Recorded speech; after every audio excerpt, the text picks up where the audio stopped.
Kita berharap kepada Allah, semoga Allah Subhanahu wa taala memasukkan kita ke dalam surga bersama dengan anggota keluarga kita, baik orang tua kita, kakek nenek kita, anak keturunan kita, dan yang lainnya, sehingga kita bisa merasakan kebahagiaan bersama ketika di surga Allah Ta'ala. Nah, selanjutnya kita beralih kepada upaya untuk mewujudkan itu. Setelah kita berbicara tentang janji indah yang Allah berikan kepada penduduk surga, lalu bagaimana upaya yang bisa kita wujudkan untuk mendapatkan kebahagiaan itu?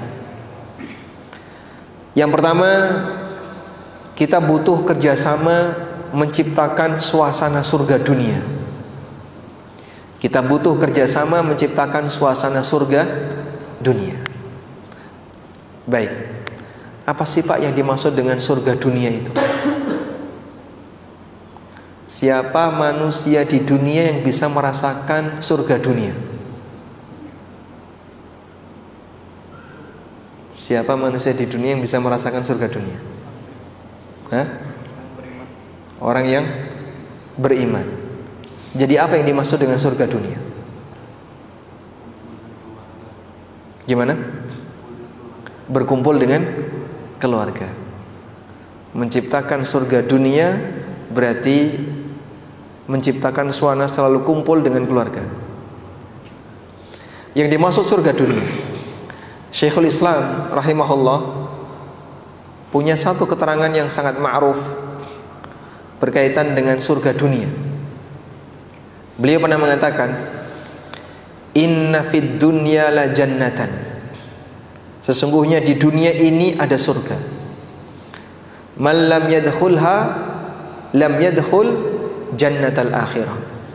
Siapa yang tidak pernah memasuki surga dunia, maka selamanya dia tidak akan memasuki surga akhirat. Siapa yang tidak pernah memasuki surga dunia, dia tidak akan pernah memasuki surga akhirat. Qalu wa ma hiya? Lalu muridnya bertanya kepada beliau, apa yang dimaksud dengan surga dunia tadi? Qala rahimahullah, innaha jannatul iman. Surga dunia yang dimaksud adalah surga iman. Sehingga kelezatan iman, kenikmatan iman bagi mukmin yang bisa merasakannya itu surga dunia. Karena itu makin tinggi kualitas iman seorang hamba, dia akan makin bisa merasakan kelezatannya. Ada seorang ulama tabi'in, Ibrahim bin Adham rahimahullah, beliau pernah mengatakan seperti ini, lau ya'lamul muluk wa abna'ul muluki ma nahnu fihi minal iman la jaladuna alaihi bisuyuf.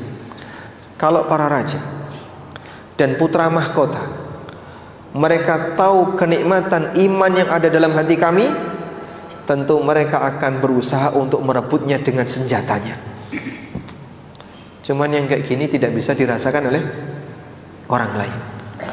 Sehingga merasakan nikmatnya kelezatan ketaatan, merasakan lezatnya ketika beribadah kepada Allah, ketika bermunajat kepada Allah, ketika mempelajari ilmu agama, ketika kita menghafal Quran, membaca Quran, bisa merasakan kelezatan itu tidak dialami oleh semua orang. Hanya mereka yang bisa merasakan lezatnya ketaatan kepada Allah, itu yang disebut oleh Nabi SAW, dzaqa ta'mal iman. Mereka lah yang bisa merasakan lezatnya iman. Kata Syekhul Islam, di dunia ini ada surga, siapa yang tidak pernah memasukinya, dia tidak akan bisa memasuki surga akhirat. Itulah surga iman. Nah, bisakah kita upayakan kerjasama dalam anggota keluarga kita untuk sama-sama mewujudkan suasana surga dunia? Bahasa lainnya, menghiasi rumah dengan perhiasan iman. Membikin suasana rumah dihiasi dengan perhiasan iman. Contohnya Pak, baik, contohnya nggak jauh-jauh. Saya sebutkan saja dalam sebuah hadis yang diriwayatkan oleh Imam Ahmad An-Nasa'i, Abu Dawud dan yang lainnya. Rasulullah sallallahu alaihi wasallam pernah bersabda, rahimallahu rajulan qama minal laili fasalla wa ayqadha imra'atahu. Allah merahmati seorang lelaki, dia qiyamul lail, kemudian dia salat, lalu dia bangunin istrinya. Fa in abad nadhaha fi wajhil ma. Ketika istrinya enggak mau bangun, wajahnya diperciki dengan air. Ayo bangun, bangun. Berarti yang dilakukan apa? Ta'awun dalam amal saleh antara suami dan istri. Baik, apa suami saja Pak yang bisa dapat kayak gitu? Istri juga bisa. Caranya lakukan yang semisal. Rahimallahu mura'atan. Allah merahmati seorang wanita. Qamat minal lail, yang dia bangun malam. Wa sallat, kemudian dia salat. Wa aiqadat zaujaha, kemudian dia bangunkan suaminya. Fa in aba, ketika suaminya enggak mau bangun, nadhahat fi wajhil ma, dia nyiram air seember ke wajah suaminya. Jadi gimana? Masya Allah. Kalau kasurnya basah gimana Pak? Jangan dicurigai. Itu berarti tadi malam mereka sedang kerjasama dalam ketaatan. Baik. Sehingga Bapak Ibu yang dimuliakan Allah Subhanahu wa taala, Nabi SAW ngasih janji berupa rahmat yang diberikan oleh Allah Subhanahu wa taala kepada pasangan suami istri yang mereka saling bekerja sama dalam kebaikan, kerjasama dalam ketaatan. Yang satu nggak bisa bangun, dibantu bangun dengan cara diperciki air. Jadi Bapak kalau biasanya bangunin istri pakai apa? Istrinya nggak ada, istrinya di jauh. Sebelahnya Pak, diperciki kopi. Gimana?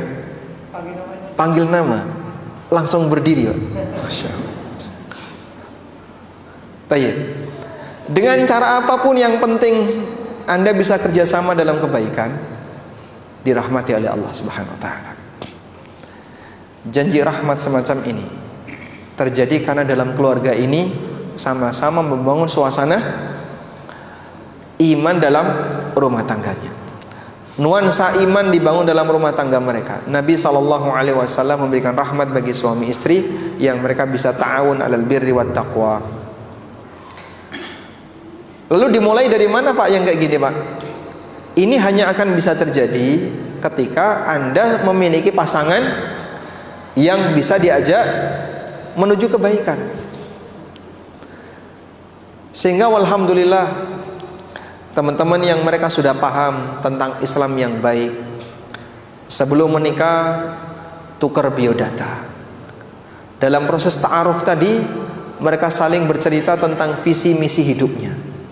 Saya punya prinsip seperti ini, saya punya visi seperti ini, punya misi seperti ini, saya punya rencana seperti ini, dan seterusnya. Wallahu alam itu jujur atau tidak kita tidak tahu. Tapi yang jelas biasanya akan menyampaikan seperti itu. Ini mereka yang kenal agama Pak ya. Tapi bagi mereka yang tidak kenal agama ya, ketemu ning dalan dadi. Asal yang penting jatuh cinta selesai ya. Tapi bagi mereka yang kenal agama berbeda. Baik. Upaya seperti inilah yang pertama kali harus dilakukan oleh masing-masing orang.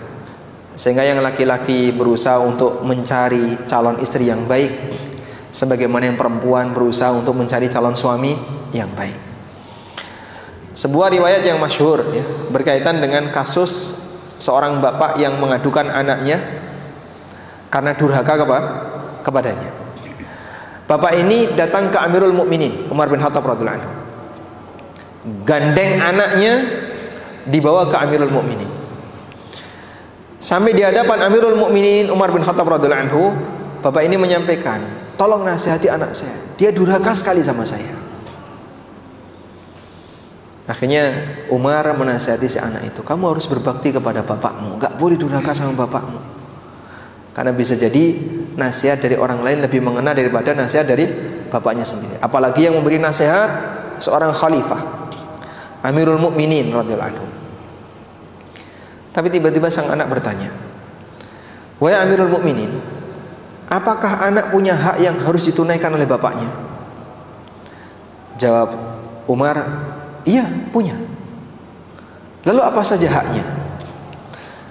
Kata Umar bin Khattab radhiyallahu anhu, ayyantaqiya ummah wa yuhsina ismah wa yu'allimuhul kitab. Seorang bapak harus memilihkan ibu yang baik untuk anaknya.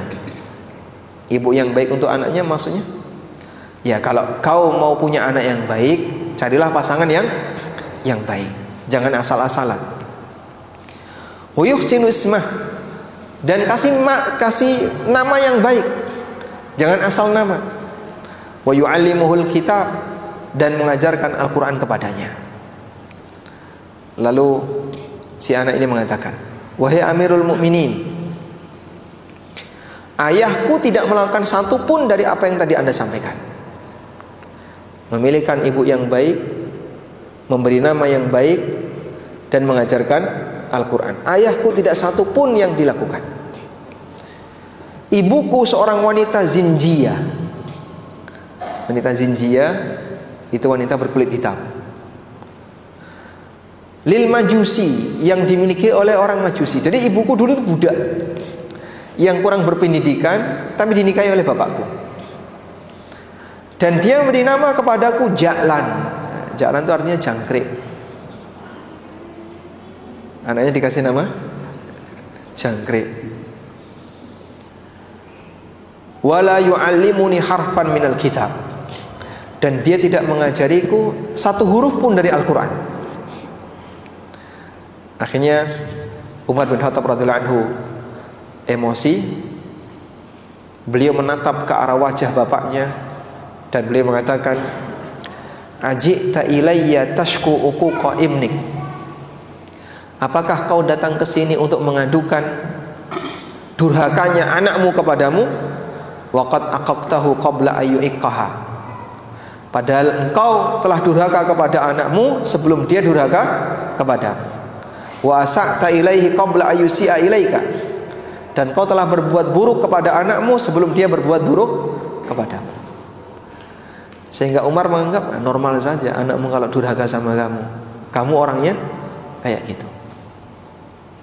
Dan al-jaza'u min jinsil amal, yang namanya balasan itu sejenis dengan amal.